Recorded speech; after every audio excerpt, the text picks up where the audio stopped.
Hello guys, let us start with the second part of this lifting of corporate wealth, that is related with judicial interpretation. What do you mean by judicial interpretation? When any decision which is taken or which is given by the court are treated as judicial interpretation. What is the difference between the statutory provisions and judicial interpretation? Statutory provisions are the provisions which must be followed at the time or during the lifetime and at the time of winding up of the company. That means the provisions which are stated under company's law, that means Companies Act, must be followed by the company, and if they do not follow or observe these rules and regulations, then we say that there is an overruling of statutory provisions. Statutory provisions, in simple way we can say that the provisions which are made under the Companies Act. And what is judicial interpretation? Interpretation means what? The decision which is given by the judges of the court on any case which is filed under his court. That means judicial decisions, when we need to go to the court, when there is some cases which are not discussed under the statutory provisions and on which there is a conflict between the company and the third party, then they can file such cases under with the court of law, and the court gives the decisions on such a suit or cases which are filed in the court of law. And the various decisions which are given by the judges are referred for dealing with the same cases which are filed with the court.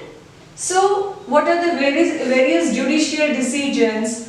If there is a misdescription or non-disclosure of name of a company. For example, in any document or in any bill or whichever is given or filed by the company with the registrar or issued to the third party by the company must contain its name, and name must be full name of the company. That means the name on which it is incorporated. For example, if the name of the company is Anupama Labhe Private Limited, but when you are issuing some receipts or when you are entering into a contract with some other party and you mention the name AL Private Limited, but the company is incorporated with the name Anupama Labhe Private Limited, and if you are issuing the bills or you are issuing any documents in the name of AL Private Limited, then it is considered that there is a misdescription, and non-disclosure of name means you are totally deleting the name of the company while issuing any document to the third person. It may be a bill, it may be a receipt, or it may be a share warrant, it may be anything which must contain the name of the company. If such case happens, then the court of law lift the veil between the company and the issuing person, and that issuing body is held responsible, and all the losses which are incurred by the defending person are compensated by this person. Then for determination of character of a company. Determination of a character of company means what? How you judges the character of an individual? By its behavior, by his or her, because here we are talking about an individual. Individual means a natural person. How you guesses the character of a individual? By his behavior, by his nationality, etc. Okay, but how you will judge the character of a company? You judges the character of a company where it is incorporated. That means where its office is, that means where its registered office is. That is the character of a company. But what happens if the company is formed by such a persons who are the persons of enemy country? Do you know the meaning of enemy country? Enemy country means a country with whom the war breaks. That means आपका जिसके साथ कोई war शुरू हुआ है, ऐसे ही company को ऐसे ही country को you can treat as your enemy country. If you want to judge whether the company is an enemy company or a friend company, then what you are doing, you are looking into the nationality of an individual who have the controlling powers of the company. In such cases, the company's character is judged through the members of the company, that means the ultimate authority of the company. Ultimate authority of the company. So what you have done here? Here again, you lifted, that means the members, that means you lifted the veil between the company and its members. Why you are lifting here? To find out the true character of the company. Then the second one is for protecting government revenue. Protecting government revenue means what? If the person for protecting his tax, if doing some activities or he is forming the company for preventing his income tax, that means what he is doing? He is protecting government revenue. Your tax is the revenue of the government, and if you does any activity which is protecting the government to earn its income, then the court can give the decision that the company and its members are one and the same. For example, if A is a person and he has a huge income through by way of dividend and by way of interest. For example, to evade the tax, what he is doing, he formed 4 companies and he transfer his shares or he transfer his deposits to these companies. What he had done, he transferred all his shares from which he is getting huge dividend on which he has to pay the income tax, and he transfer his deposits to these different types of companies, and what he is doing, he is evading his income tax.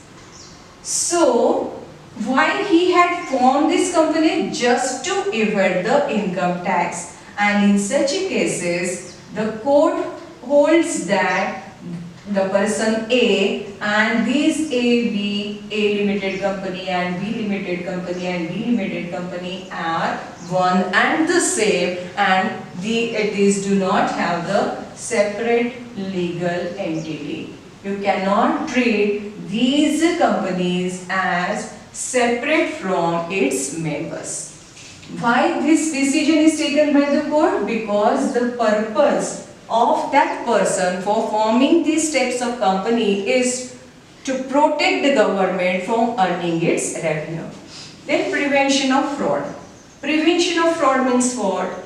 If the company is formed for committing the fraud. What do you mean by committing the fraud? For example, take one decision. Again, ABC Limited is a company and M is a manager who is working with the ABC Limited company. At the time of appointment of M as a manager in a company, there is an agreement between ABC Limited and M that he cannot that means M, cannot attract its customer even after he leaves the company. That means कुछ भी हो गया, even if he leaves the company or he resigns from the company, then also he cannot do any activity which is intending to attract the customers of the ABC Limited towards the M, that means the person. But what M does, M form a company, that means M Limited company. And what he does, he start getting the customers of ABC Limited, because when he was in service with ABC Limited, he maintained relations with the customers in such a way that after leaving this company, he attracts or he gets all the customers of ABC Limited for his company, that is M Limited company. On this act, the company, ABC Limited company, filed a suit against this M Limited company, and the court given this decision that the purpose of forming M Limited company is fraudulent, and the company and this person M are treated as one and the same, and all the losses were recovered from this person, that is the earlier manager of ABC Limited. Then evading legal obligations. Evading legal obligations means what? If some orders are given by the court of law for performing the contract. For example, if there is a contract between A and B for sale of a piece of land.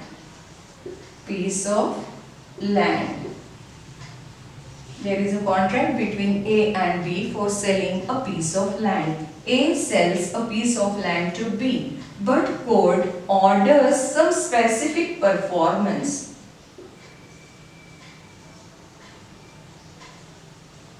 To A, and to avoid this specific performance, that is the legal obligation, what A has done, A sells this piece of land to A Limited company, which is formed by A and which is run by A and the you may say the servant of his solicitor. They were the sole, that means A is the sole member of that company, and the court holds that this company is formed just to evade the legal obligations. Evading the legal obligations means if A wants to sell this piece of land to B, then he has to perform the specific action, and he wants to avoid that specific performance. That's why he formed A Limited company and sells that piece of land to A Limited company.